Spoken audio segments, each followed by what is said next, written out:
보면 이제 본격적으로 이제 아까 얘기한 의료라는 도메인을 대상으로 해서 영상 정보를 인공지능으로 해석하는 기술을 이제 개발을 하기 시작을 하셨을 거 아니에요.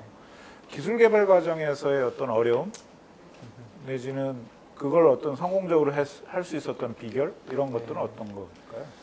기본적으로 저희 같은 회사는 저희가 스스로 뭔가를 할 수는 없고요. 기본적으로 병원과 같이 일을 해야 됩니다.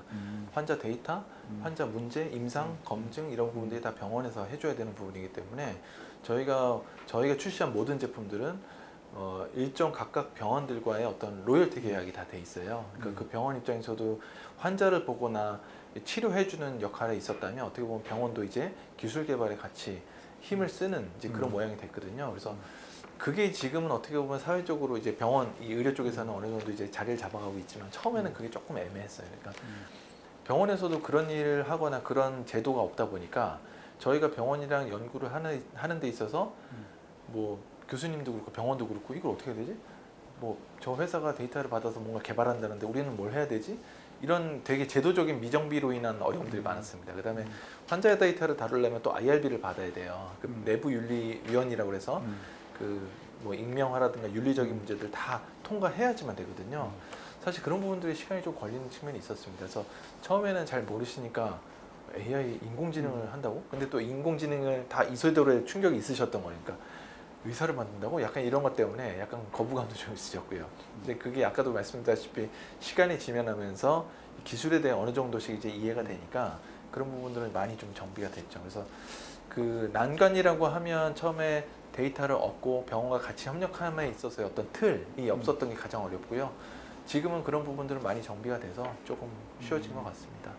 그러면 아니 병원 그러니까 그렇게 그 병원하고 협력 관계를 구축하는 게 그냥 뭐 생판 모르는 스타트업이 찾아가가지고 하자 그러면 잘 안 할 것 같은데 뭐 특별한 비결 뭐 주위에 그걸 뭐 이런 그 의사분이나 또는 병원 관계자분하고 좀 친한 분이 있었던 거예요?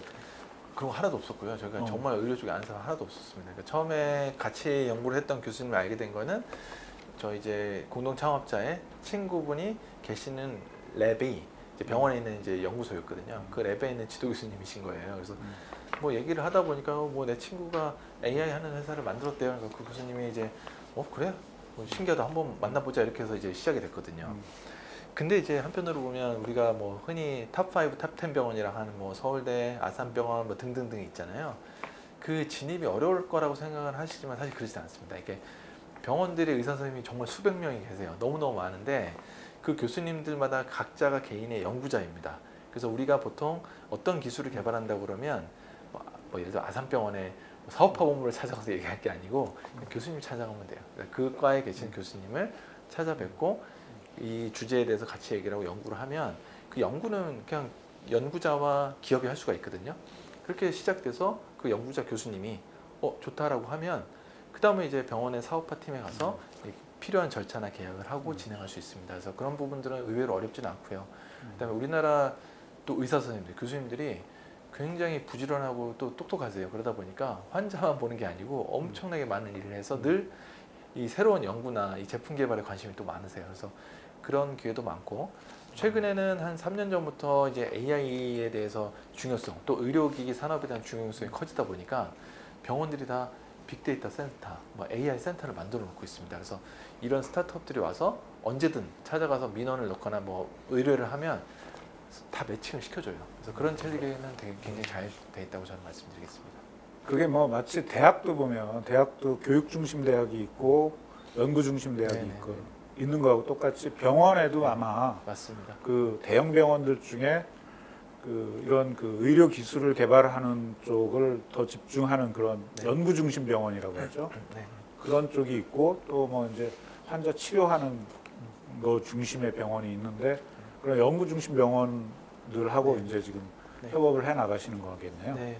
근데 꼭 연구 중심 병원이 아니어도요. 우리나라 병원들이 규모가 어마어마하게 큽니다. 사실 서울에 있는 병원들 어마어마하게 다 커서 이제 우리는 연구만 해 이런 병원들이 없고 정말 다 하기 때문에 기업 지원, 연구 모든 게 다 구비가 되어 있습니다. 그래서 뭐 서울뿐만이 아니고 거점 병원들도 그렇고요. 우리나라는 그건 다 잘 돼 있는 것 같더라고요. 제가 이제 혁신을 연구하는 사람인데 혁신의 어떤 성공 요인 중에 굉장히 중요한 요소 중에 하나가 뭐냐면은 유저들을 가능한 빨리 혁신 프로세스에 인벌브 시켜라. 네. 그러니까 빨리 유저들하고 시작을, 그러니까 앞 단계에서부터 하는 게 성공이다. 이제 이런 얘기를 하는데 아마 지금 그 굉장히 중요한 팁을 말씀하셨던 네. 것 같아요. 그래서 그게 비단 다른 분야에서도 저는 그러니까 다른 스타트업들이 다른 분야에서 뭐 에너지 분야든 어디든 이런 거 할 때 혼자 해가지고는 되지 않고 그 수요 기업들, 네. 궁극적인 수요자들하고 협업을 초기부터 하는 네. 체제가 굉장히 중요하다는 정확한 말씀하신 말씀입니다. 겁니다. 그러니까 보통 보면 기술에 대한 유출 또는 이익 쉐어에 대한 어떤 공포감으로 이게 내 건데 내 아이인데 하면서 혼자 골방에서 하시는 분들도 있어요. 과감하게 들고 도와줄 사람과 나눠줄 생각을 하면 아마 더 잘 되실 것 같습니다. 그다음에 이제 또 이제 굉장히 중요한 이슈 중에 하나가 이제 그 비즈니스 모델을 어떻게 정립하느냐. 그러니까 결국 뭐 혁신적인 기술이라도 아까 이제 이게 어떤 식으로 비즈니스 모델을 설계하느냐에 따라서 그 병원이나 의사 선생님하고 뷰노 환자 또 보건 의료보험 당국자들 다 만족시켜야 되는 네. 모델이 나와야 되잖아요. 네, 네. 그건 어떻게 뭐 찾으셨습니까 이제 그런 모델을? 지금 원장님 말씀해 주신 모든 이해관계자를 만족시키고 이 안에서 굴러가는 비즈니스 모델은 아직 워킹을 안 하고 있습니다. 사실은 의료는 결국 이제 건강보험 체계 하에서 수가를 받아야지만 그게 이제 워킹을 하는 건데 이제 그런 부분들은 조금 미진하긴 해요. 그러니까 저희가 계속 AI 의료기기 허가를 받은 이후에 수가화를 시키기 위해서 노력을 많이 하는데 아직까지는 이제 규제 당국이나 이제 복지부나 심평원 쪽에 계시는 분들은 이 혁신 기기에 대해서 아직은 충분히 유효하지 않다라고 좀 판단을 하시는 것 같아요. 그래서 그런 것들에 대한 이해를 시키는 노력은 계속 이루어지고 있고요. 반면에 그럼에도 불구하고 저희가 지금 비즈니스 모델을 만들어내고 있는 거는 저는 결국은 시장이 답인 것 같습니다. 그러니까 저희가 수가 지원이 안 돼도 사실은 병원을 찾아다니면서 이 제품에 대해서 설득을 하고 데모를 하면서 결국에는 그분들이 필요하다고 느끼면 자기 돈을 내서라도 구매를 하시거든요. 지금 대부분의 한 고객들이 다 그런 케이스들입니다. 그래서 사실 비즈니스 모델이라는 거는 저희도 이제 뭐 7년차 회사이지만 여전히 만들어가고 있고 여전히 정답을 찾아가는 중이지만 그래도 조금씩 나아지고 있다는 믿음은 결국엔 시장에서 고객들의 목소리를 들으면서 그분들의 니즈를 하나하나씩 벽돌 쌓듯이 맞춰가다 보니 결국에는 어느 순간에서부터 돈을 내기 시작하시는 것 같더라고요.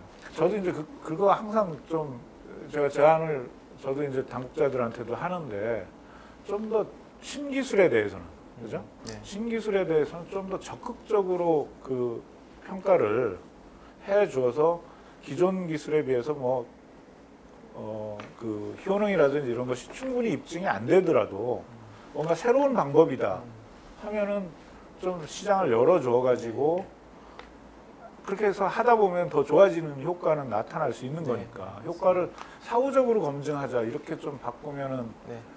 좋을 것 같은데. 딱 지금 말씀하신 논의가 진행 중에 있고요. 지금 식약처나 복지부에서도 그 혁신형 의료기기에 대한 여러 가지 지원책을 마련을 하고 있습니다. 그래서 지금 혁신 의료기기 인증, 그다음에 혁신형 의료기업 인증 이런 제도들이 나왔는데 저희가 지난주 이제 혁신형 의료기기로도 의료기업으로도 지정이 되긴 했어요. 근데 이런 것들이 결국에는 이 지정이 된 검증이 된 일부의 혁신 기업들에게 지금 말씀하신 그런 수가나 여러 가지 재원들을 좀 마련해 주겠다라는 취지를 일단 알고 있습니다. 지금 그 식약처에서 지정하는 그 혁신 의료기기로 이제 그 뷰노의 이 AI 솔루션이 선정이 됐다는 거잖아요. 네, 저희가 1호로 선정이 됐고 1호로. 네, 유일하게 국내 기업 중에서 2개 제품을 혁신 의료기기로 지정을 받기도 했습니다. 국내 2개 중에서 네. 하나고 첫 번째고. 그러니까 국내에서는 지금 한 20개 정도 혁신 의료기 지정이 됐는데요. 네. 저희 제품이 1호로 받았고 그다음에 네. 또 하나 제품 6호로 받았습니다. 어. 그래서 한 회사가 그러니까, 2개를 인증받은 건 처음이에요. 우리 뷰노가 가지고 있는 것 중에서 2개가. 네네. 네. 그 각각이 어떻게 됩니까? 1호는 뭐고 6호는 하나는 뭐죠? 펀더스 AI라고 해서요. 네. 우리가 이제 안과 이제 건강원이 받으시면 네. 암실에서 이제 눈에 플래시 팍 터뜨려서 찍잖아요. 그리고 네. 이제 그 안구의 뒤쪽 실신경 모여 있는 망막을 촬영하는 건데요. 그 영상을 분석해주는 AI입니다. 그게 1호로 받았고요. 2호로 받은 거는 아니 6호로 받은 거는 저희가 이제 심정지 예측이라고 그래서 환자가 입원하면 보통 이제 간호사가 하루에 한 번 정도씩 이제 생체 신호를 기록을 해요. 혈압, 맥박, 산소포화도, 호흡, 뭐 체온 이런 걸 기록하거든요. 이 기록을 AI가 인식해서 이 사람이 최대 1시간 또는 24시간 내에 심정지가 발생할지 예측해주는 기술. 이거 2개를 받았습니다. 그 우리 김현준 대표님 이제 그 이렇게 회사에서 명칭으로 보면은 그냥 그 뭐 사장 이런 게 아니고 대표 집행 임원 네. 이렇게 돼 있더라고요. 네. 그래서 이제 대표님이시지만 네. 대표 집행 임원 네, 네, 네. 이렇게 얘기를 하는데 네. 그 뜻이 좀 뭐 어떻게 네, 일단은 그 대표 집행 임원을 영어로 그대로 직역하면요, 네. Chief Executive Officer입니다. 네. 그러니까 우리가 흔히 부르는 CEO가 CEO지. 그거고요. 네. 그다음에 저희가 올 4월달에 집행임원 제도라는 걸 도입을 했어요. 이게 거래소라든가 우리나라 일부 기업들도 도입을 했는데 그게 명확하게 보면 경영과 이사회를 감독 권한을 분리하는 겁니다. 그러니까 우리가 보통 대표님, 사장님은 대표이사잖아요. 그러니까 경영도 하면서 이사회 의장도 같이 합니다. 이게 어떻게 보면 이제 거의 독재적인 상황이라면 그거를 사실 원론적으로는 분리를 해서 경영 책임지는 사람을 따로 두고 그다음에 이사회에서 관리 감독 권한 또는 이제 중요한 의사결정을 할 수 있는 기구를 따로 둬서 경영을 건전하게 하자는 취지이고요. 저희가 그걸 스타트업임에도 도입했던 이유는 저희가 사실 영상만 하고 있지는 않고요. 음성이나 생체 신호 좀 다양한 제품들을 개발하고 있습니다. 근데 이게 의료다 보니까 시장이 너무너무 또 다른 거예요.